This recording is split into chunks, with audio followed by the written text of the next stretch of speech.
šaubas tātad ved uz bailēm un slēpšanos savā tādā čaulā, bet tad, kad miera evaņģēlijs atkal sagatavo mūsu cīņai. Man vienmēr efeziešiem šis bruņojums ir asociējies ar to, ko nozīmē miera evaņģēlijs. Tur arī tā teikts, vai ne, ka tu ieej kādā namā, tu viņu tā kā sveicini, un ja cilvēks tā kā nepieņem, tad nokrit un ej tālāk, ja, ka tad tas paliek uz tevi.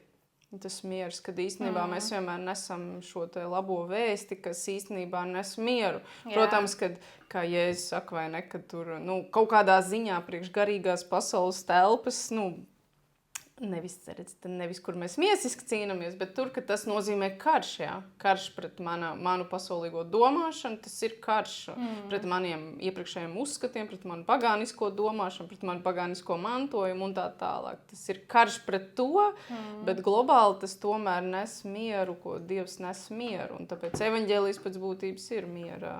Tas ir tas ceļš, kad mēs ejam, un vienalga, kur mēs ejam, visu, ko mēs domājam, runājam, izsakam, tas ir tas ceļš.